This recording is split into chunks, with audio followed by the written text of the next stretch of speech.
Bonsoir à tous, ravi de vous retrouver pour une nouvelle édition sur Monaco Info. Voici les titres de ce jeudi 20 juillet. J-1 avant le meeting d'athlétisme Hercules EBS, pas moins de 21 champions du monde et olympiques sont attendus demain soir au stade Louis II. Nous irons prendre le pouls sur place avec le perchiste belge Ben Broders. Puis nous reviendrons sur le large succès des Monaco Water Games avec le président de l'AS Monaco Rugby, Thomas Riquet, et évoquerons la prochaine saison du club. Monaco fait la chasse aux mégots, 137 000 seraient jetés par seconde dans le monde. La mairie s'engage à lutter contre cette pollution. Vous découvrirez comment ce soir dans votre JT. Et puis Arcurial reprend ses quartiers estivaux sur la Riviera avec son Auction Week. Coup de projecteur ce soir sur la vente aux enchères de mobilier qui a agité le marteau. Mais avant de développer ces titres, retour en images sur ce nouveau temps fort de l'année de commémoration du centenaire de la naissance du prince Régnier III. Hier, le prince Albert II, la princesse Stéphanie et Louis Ducruet ont assisté au vernissage de l'exposition « Un prince bâtisseur, une ambition pour Monaco ». Guidé par le co-commissaire de l'exposition Stéphane Bern, la famille princière a découvert attentivement chaque élément présenté dans la salle du quai Antoine Ier et qui vise à montrer comment le prince Régnier III a transformé durablement la physionomie de Monaco. Toujours en images, ce matin, la compagnie des carabiniers du Prince a rendu un dernier hommage à Sylvain Panizzi, disparu accidentellement le 9 juillet dernier. Ses obsèques ont eu lieu aujourd'hui en la cathédrale de Monaco, en présence notamment du prince souverain. Âgé de 32 ans, Sylvain Panizzi avait intégré le corps en février 2015. Il a perdu la vie lors d'une séance de saut de parachutisme sportif à Saint-Amandou, dans l'Ariège. Dans le reste de l'actualité, après le stage de préparation du 15 de France, le stade Louis II s'apprête à accueillir le meeting d'athlétisme Hercules EBS. Cette année encore, le spectacle s'annonce exceptionnel avec pas moins de 21 champions du monde et olympiques qui sont attendus sur la piste vendredi soir. Quels sont les enjeux de cette compétition idéalement placée au calendrier sportif? La réponse avec Yannick Debevert et Olivier Bonello. Des records à aller chercher, des places de favoris à assumer et des petits avantages à prendre en vue des championnats du monde. Ce 37e meeting Hercules s'annonce bouillant dans l'enceinte du stade Louis II. Une compétition qui débutera par la course la plus attendue, le 400 mètres haies qui a des allures de finale olympique avec notamment la bataille entre les trois ogres Warholm, Dos Santos et Benjamin. It's always going to be a tough race here in Monaco, so you know I never cash in victories on forehand. I know that it's going to be a tough job, but you know I'm gonna give it my all, and I think that's the only guarantee I can give. Whenever I step on the track, of course I will run for a win, but hopefully the other guys will as well. That's why we race. If you want to be one of the great athletes, you need to run with the great athlete. So he's the world record holder. So just come here and run with him, a good crowd, a good track. So it's just amazing, you know. Le concours du saut à la perche semble être joué d'avance tant la différence entre Armand Duplantis et les autres perchistes est énorme. Cependant, il y a le record du meeting à aller chercher, 6,02 m, bien suffisant pour motiver le Suédois. I always want to jump over 6 meters and you know I know that this track and this place is the place where you can jump really high, so if I'm able to try to take some more shots at a new world record then that would be great, because I think that I think that it's definitely very possible. Ce meeting Hercules est la 8e manche de la Wanda Diamond League et il intervient un mois avant les championnats du monde de Budapest. Une préparation idéale et plutôt agréable pour tous les participants. I haven't ran here since 2019. I remember it being an awesome meet. I had so much fun here. And last year, obviously got to come watch, which was really cool as well. But yeah, it's always an electrifying atmosphere here, a really fast track and an amazing view. So it's really cool. Ce meeting sera également l'occasion de voir le futur de l'athlétisme mondial incarné notamment par les Jamaïcains Jadon Hibbert, 18 ans, et Akelia Smith, 21 ans, tous deux spécialistes de la longueur. Hercules, 37e édition, c'est ce vendredi, et du javelot aux 100 mètres, cela ne fait aucun doute, quelques records tomberont à Monaco. Et vous l'avez entendu, à un mois des championnats du monde de Budapest, le meeting Hercules EBS est un rendez-vous incontournable pour les athlètes qui aiment se retrouver également en principauté. C'est le cas du perchiste belge Ben Broders qui revient avec plaisir à Monaco, un endroit cher à son cœur. Bonsoir Ben. Bonsoir. J'imagine que c'est un plaisir pour vous d'être de retour à Monaco. Oui, ça fait 3 ans et c'est un vrai plaisir de retourner ici avec un vraiment bel stade et le temps fait bien, donc ça va être chouette demain.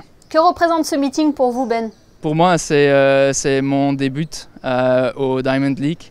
Depuis 2020, c'était ma première fois.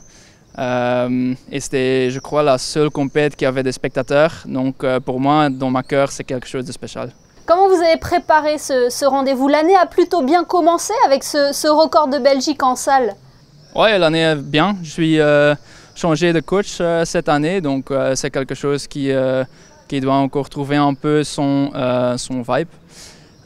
Mais tout va bien. Je saute régulièrement assez haut, mais on va voir si on peut sauter un peu plus haut demain ici, à ce bel stade. Vous pensez pouvoir approcher votre record? Oui, je crois que c'est possible. Et les circonstances, les conditions sont vraiment bien, donc on va profiter de ça. Et on verra demain, mais je crois que ça sera une soirée spéciale. Vous l'avez dit, Ben, vous avez changé de coach à l'automne dernier. Vous êtes désormais entraîné par les parents de Mondo Duplantis, qui est le détenteur du record du monde de saut à la perche. Ça a été bénéfique, on le voit. Hein. Oui, c'est bénéficial. C'est une approche complètement différente, mais c'est pour ça que je l'avais cherché. Et ils sont vraiment, vraiment gentils et on a vraiment bien cliqué. Donc, ouais, ça donne la confiance et la perche est à un autre niveau, c'est 50% confiance. Donc, ouais, je suis vraiment heureux de faire ça. On sent aussi qu'il y a une bonne ambiance entre tous les perchistes, entre Mondo, entre Renaud Lavillenie. Est-ce que c'est le cas? Ce sont, au-delà d'être des adversaires, ce sont également des amis. Hein. Ouais, c'est chouette. Tout le monde sait chez nous que la perche est juste une discipline vraiment dure pour le corps et aussi pour la tête. Et tout le monde veut juste que tout le monde le fait bien. Et au championnat, c'est toujours un peu différent, mais au des compètes au plus haut niveau, même comme ici, on juste veut que tout le monde fait ce qu'il peut et profiter de la bonne scenerie d'avoir si beaucoup de spectateurs et de profiter et sauter haut. On ne l'a pas abordé, Ben, mais ce meeting Hercules tombe à point nommé il y a 1 mois des championnats du monde de Budapest. C'est encore 1 mois et ça vient plus et plus proche et tout le monde va un peu vers son pic de physique. Et ouais, bon, moi je me sens vraiment bien et c'est aussi différent que les années avant pour moi. Mais ouais, on travaille vraiment bien vers Budapest et je suis hâte de performer là. Bon, on vous souhaite le meilleur en tout cas. Merci d'avoir été avec nous. Merci. On reste dans le sport avec Xiaoxing Yang qui vient tout juste d'intégrer le top 15 mondial après avoir remporté la médaille d'argent aux Jeux européens à Cracovie. La pongiste monégasque est passée de la 18e à la 12e place mondiale, le fruit d'un investissement sans faille. Xiaoxing Yang vise désormais la qualification pour les Jeux olympiques de Paris 2024. En football, l'AS Monaco poursuit sa préparation d'avant-saison. Actuellement en stage en Angleterre, les Monégasques ont effectué un match amical hier face au Betis Séville. Une rencontre qui a tourné à l'avantage des Rouges et Blancs. Ils l'ont emporté 3-1 grâce à un doublé de Volland et un but de Minamino. C'était il y a 1 semaine, l'AS Monaco Rugby organisait la première édition des Monaco Water Games, un rendez-vous à la fois sportif et populaire autour du ballon ovale pour une pratique de la discipline sur l'eau. Cet événement aura connu un large succès, comme va pouvoir nous le confirmer le président de l'AS Monaco Rugby qui est avec nous ce soir. Bonsoir Thomas Riquet. Bonsoir Émilie. Cette première édition des Monaco Water Games aura tenu toutes ses promesses, hein. Oui, on voit le bassin qui est très calme aujourd'hui, mais il y a quelques jours en arrière, c'était bouillant. C'était un énorme défi, c'était une grande manifestation. Et pour nous, aujourd'hui, on peut d'ores et déjà dire que c'est une grande réussite parce qu'il y a eu cette ferveur populaire et il y a eu ce spectacle sur le terrain qui en a ravi plus d'un. Le concept a séduit petits et grands, l'événement était ouvert à tous. Vous dit le mot, hein, on peut dire que c'est un succès populaire. Exactement, c'était accessible, gratuit. Il y a eu sur 3 jours 3 formats différents. Un format pour les jeunes, les enfants le mercredi, un format pour les amateurs où il y a eu le plus gros niveau de rugby le jeudi, et le vendredi c'est tournoi entreprise. Donc on le sait, femmes, hommes, des gens qui n'ont jamais joué au rugby et qui sont venus découvrir notre sport. C'était à nous aussi de sortir de notre stade là-haut au beau soleil et de venir s'ouvrir. L'occasion de la Coupe du Monde et la venue de l'U15 de France n'a été qu'a potentialisé la chose et a permis à l'événement de se faire, et voilà, et on a pu montrer ce qu'était le rugby à un tas de gens qui montent pas forcément au stade tous les week-ends, donc pour ça nous c'est une grande réussite. Il y avait aussi du rugby fauteuil? Oui, il y avait aussi du rugby fauteuil, on a voulu pousser le truc jusqu'au bout, et effectivement ils sont venus faire une exhibition. Même moi j'ai été assez surpris hein, quand j'ai appelé Wallis Alban, c'est Yann Delegue qui m'avait donné son contact, hein, ils sont venus avec leur fauteuil et avec les personnes à mobilité réduite qui sont bien évidemment beaucoup plus à l'aise que les valides. On a fait une exhibition avec les stars, c'était fantastique, et de les voir évoluer sur cette plateforme au milieu des yachts, c'était génial. Quels sont les retours que vous avez eus sur place? On a eu beaucoup d'enthousiasme, beaucoup d'énergie. Les gens, voilà, c'était nouveau, ça a attisé la curiosité. On a eu vraiment que des félicitations, et c'est vrai que pour nous c'est extrêmement gratifiant. Rien que de se dire, voilà, on a fait quelque chose de nouveau qui n'existait pas à Monaco, qui collait à l'identité de la principauté. Et puis même le dernier jour, on a eu la chance et l'honneur d'avoir la présence de Monseigneur qui est passé lui-même assez curieux de la plateforme et de voir ce que c'était, cette plateforme plantée comme ça au milieu de la marina prestigieuse du Yacht Club. C'était incroyable. Et face à un tel engouement, il se dit que la 2e édition est déjà dans les tuyaux, vous nous le confirmez? Je vous confirme, Monseigneur nous a demandé les dates de l'année prochaine, donc c'est optimiste, et ça laisse augurer quelque chose. D'autant plus que cet événement-là, on l'a fait en un mois, donc on est capable encore de monter crescendo et de faire encore plus de spectacles et d'accueillir encore mieux les gens. Donc oui, c'est dans les bacs, et si le gouvernement nous accompagne, on sera encore heureux de le faire. Les Monaco Water Games avaient lieu en même temps que le stage de préparation du 15 de France. Vous avez eu la visite de quelques joueurs pendant l'événement?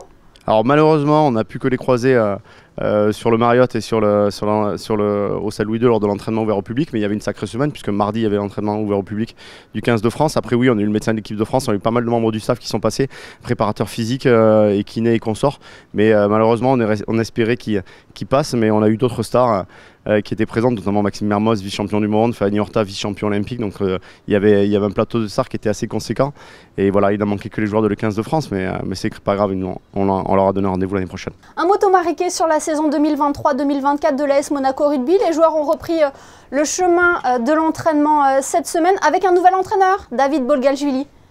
Oui, un nouveau duo d'entraîneurs, David Bolgashvili et Florian Romain, qui effectivement ont lancé la préparation de la saison depuis lundi soir. Les joueurs en arrivant ont eu la bonne nouvelle et la bonne surprise de voir les travaux commencer du terrain Prince Héréditaire Jacques, puisqu'on attendait avec impatience cet espace réceptif et cette salle de musculation dont les travaux ont commencé le 7 juillet. Donc voilà, ça donne encore plus d'engouement et d'enthousiasme à tout le monde pour refouler le terrain. Et quelles sont les ambitions cette saison ? Ouais, c'est l'ADN de Monaco, c'est d'être ambitieux, de gagner des titres. On a beaucoup gagné depuis 10 ans. On a eu des saisons un peu plus compliquées de construction. Voilà, il faut qu'on soit patient aussi. Il faut que le club se construise dans toutes ses strates. Donc des fois, il faut accepter d'être patient et de voir les choses se construire avec le temps qu'il faut. Et voilà, donc là on retrouve de l'ambition, on va avoir des infrastructures à niveau, donc on va respecter un cahier des charges qui nous permet de retrouver de l'ambition sportive. Donc c'est intéressant, mais on n'oublie pas l'école de rugby qui fonctionne aussi très bien, les jeunes sur lesquels il y a encore beaucoup de travail. Donc voilà, mais Monaco, quand on dit Monaco, évidemment on parle de victoire et de succès. Eh bien on suivra ça de près. Merci infiniment Thomas Riquet d'avoir été notre invité sur Monaco Info ce soir. Merci beaucoup Émilie. 137 000, c'est le nombre de mégots jetés par seconde dans le monde. Depuis de nombreuses années, la principauté s'engage pour lutter contre cette pollution. La mairie travaille par exemple conjointement avec la direction du tourisme et des congrès et la société monégasque d'assainissement dans une opération baptisée Monaco Zéro Mégot. Plus de détails dans ce reportage de Christine Datomel et d'Olivier Bonello. Une opération qui a évolué au fil des ans, initialement intitulée Monaco Plage Propre. Aujourd'hui, l'initiative s'est étendue et est devenue Monaco Zéro Mégot. Depuis que la plage est passée non-fumeur, donc ça fait quelques années, nous avons quand même voulu continuer l'opération, mais cette fois-ci sur l'ensemble de la principauté, d'où le nom qui a changé. Ça ne s'appelle plus Monaco Plage Propre, mais Monaco Zéro Mégot. Et donc à présent, on distribue des cendriers de poche dans les kiosques d'accueil de la direction du tourisme, à la mairie également, et la SMA les distribue sur les grosses opérations. Distribuées et mises à disposition par la SMA, des mégobox ont aussi trouvé leur place dans différents sites de la Principauté où le public est présent. Alors c'est un cendrier ludique, puisque sur le cendrier même, vous avez une question à laquelle vous devez répondre pour faire votre choix. Vous avez 2 options pour poser votre cigarette. Donc ça contribue également à la politique zéro mégot qui est installée en Principauté. Et nous travaillons tous main dans la main au-delà des cendriers de poche en disposant de ces mégobox un petit peu partout en Principauté. En 6 mois, donc, sur les mégobox que nous avons installés devant les sites mairies, on a récupéré 60 000 mégots, ce qui représente quand même 28 millions de litres d'eau économisés. Alors c'est sûr que l'été, forcément, on passe plus de temps dehors, il y a aussi beaucoup de rassemblements de jeunes, donc c'est aussi vraiment pour les sensibiliser à ne pas jeter ces mégots si petits qui polluent autant la planète. Concernant les petits cendriers de poche, ce sont près de 10 000 par an qui sont distribués aux résidents et aux personnes de passage en Principauté. Le président délégué de la SBM, Stéphane Valéry, le dévoilait sur notre antenne il y a quelques mois. La Société des Bains de Mer a décidé d'innover en réinventant l'art de la fête. De nouveaux lieux comme le Mahona ou le Club La Vigie ont vu le jour aux côtés des grands classiques comme le Koya ou encore le Jimmy's. Et en marge du Monte Carlo Summer Festival, un nouveau concept rythmera nos traités. Le Billionnaire, il a été fondé par Flavio Briatore et proposera des soirées cabaret du 31 juillet au 22 août à la Salle des Étoiles. Je vous propose d'écouter justement à ce sujet Flavio Briatore et le président délégué de la SBM, Stéphane Valéry. Le concept du Billionnaire, c'est un petit peu la soirée, la fête. On commence à 9h30 du soir et on termine à 1h du matin. Et la fête, ça veut dire le dîner, ça veut dire le show, ça veut dire l'entertainment, ça veut dire l'énergie. Et après, le dinner show, qu'est-ce que ça veut dire? Qu'on a des performances.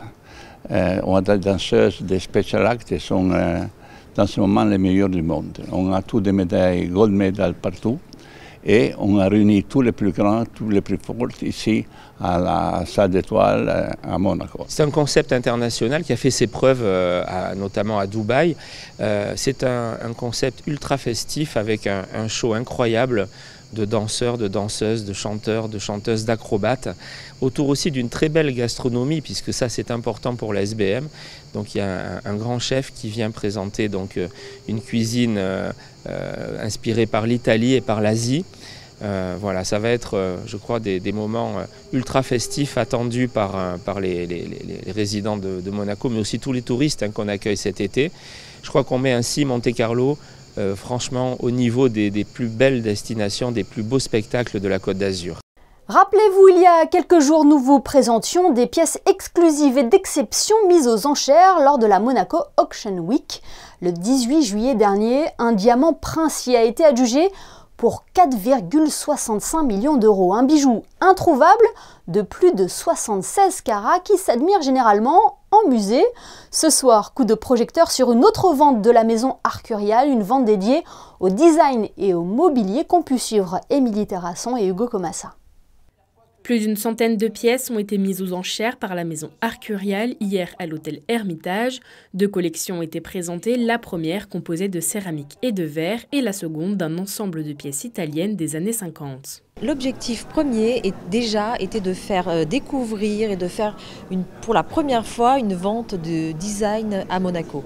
Donc le premier objectif était de trouver une nouvelle clientèle, un nouveau public pour le design qui se vend principalement aujourd'hui à Paris. Sur le thème de la mer, en référence aux 2 collections qui proviennent de maisons de bord de mer, cette vente est le moyen de toucher un public local mais aussi international. J'attends d'avoir des enchères parce que pour un commissaire-priseur c'est déjà ça, c'est d'avoir des enchères à la fois en salle et au téléphone, mais on a déjà pas mal de monde qui s'est inscrit pour être appelé. Les enchères elles sont internationales puisqu'on a des enchérisseurs aussi qui viennent des États-Unis, on a aussi des enchérisseurs qui viennent un peu partout en Europe et évidemment des monégasques également. Des vases, des fauteuils et autres pièces de célèbres designers ont été proposées. Cette vente marque la fin de cette édition de la Monaco Auction Week. Adjugé 19 500. Le Fort Antoine poursuit sa programmation après sa scène ouverte pour les jeunes talents. Les lieux accueillent vendredi à 21h30 la compagnie Espace Commun qui présentera Dans le cerveau de Maurice Ravel, une rêverie ludique et poétique autour des derniers jours du compositeur. L'entrée est libre, mais la réservation est conseillée. Plus d'informations sur le site officiel www.théâtrefortantoine.com. Jetons un coup d'œil à présent sur vos prévisions météo. Bonsoir Christine Datomel, quelle est la tendance pour la journée de demain ? Bonsoir Émilie, bonsoir à tous. Vendredi, quelques passages nuageux seront prévus. Le temps sera couvert en début de journée, laissant peu de place aux éclaircies. L'après-midi, le soleil tentera néanmoins de percer les nuages, mais le ciel restera vaporeux. Du côté des températures, le thermomètre oscillera entre 23 et 27 degrés. L'eau de mer sera quant à elle à 26 degrés. Le soleil se lèvera à 6h05 et se couchera à 21h07. Demain, nous fêterons les Victoires. Et sachez que la vigilance orange canicule est maintenue dans notre région. N'oubliez pas d'adopter les bons gestes. Ce journal est à présent terminé. Merci de nous avoir suivis. On se quitte avec les photos de Frédéric Nébinger et le vernissage de l'exposition Un prince bâtisseur, une ambition pour Monaco, en présence notamment du prince Albert II et de la princesse Stéphanie. Une exposition à découvrir jusqu'à la fin de l'année à la salle du quai Antoine Ier. Excellente soirée à tous et à demain pour une nouvelle édition sur Monaco Info.